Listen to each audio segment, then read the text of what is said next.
Resumen de la semana 2. Tipos de datos. Comenzamos hablando del bit, que es la unidad mínima de almacenamiento. Puedo guardar dos estados, puedo guardar o el 0 o el 1. Después hablamos del byte, que está compuesto de 8 bits. Y después dijimos que los datos que nosotros vamos a trabajar en un programa en lenguaje C, vamos a guardarlos en memoria y vamos a tener como referencia el byte para saber el tamaño de esa memoria que vamos a utilizar. Además dijimos que vamos a tener acceso a las direcciones de memoria que se estarán utilizando. Equivalente a una dirección de memoria es tener una variable, porque en realidad lo que se hace es un mapeo entre el identificador de la variable que estoy declarando y la dirección de memoria que va a ser utilizada para guardar el valor asociado a esa variable.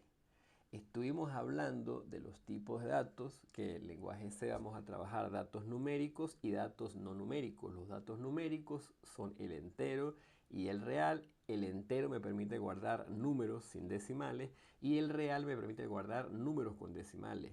Tenemos los datos no numéricos, que son el carácter, el lógico y el apuntador. El carácter me permite guardar solo un símbolo a la vez de la tabla ASCII. El lógico o bool me permite guardar un 0 o un 1 y el apuntador me permite guardar una dirección de memoria. Usualmente voy a utilizar el operador ampersand para obtener la dirección de memoria de una variable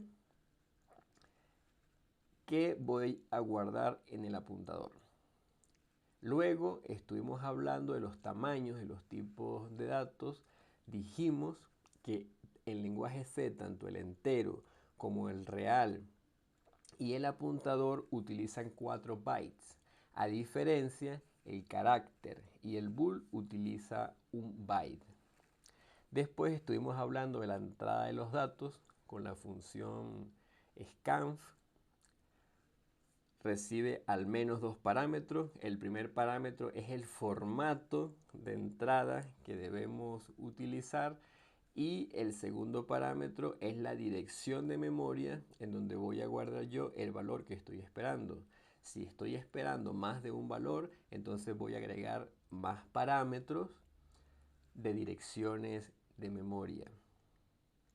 Análogamente, para la salida vamos a utilizar el print, que también requiere al menos dos parámetros cuando se está hablando de mostrar un valor por la salida.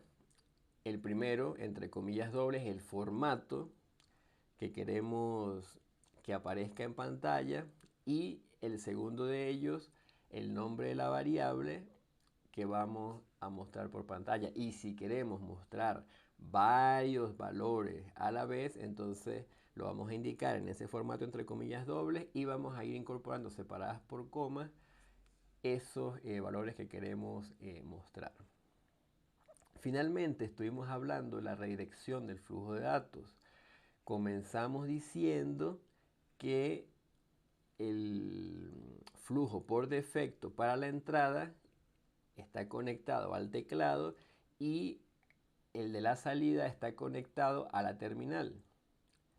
Dijimos que en Linux esa conexión es representada con un archivo que está asociado al teclado y un archivo que está asociado a esa información que se está mostrando por pantalla en la terminal.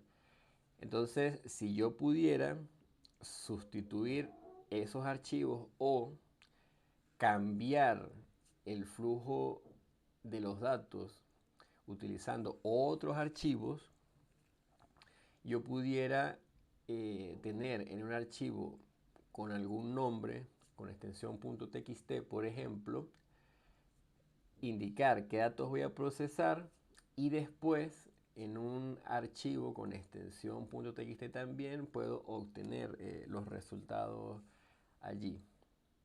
Y esto lo puedo hacer sin modificar una sola línea de mi programa, que tiene extensión .c.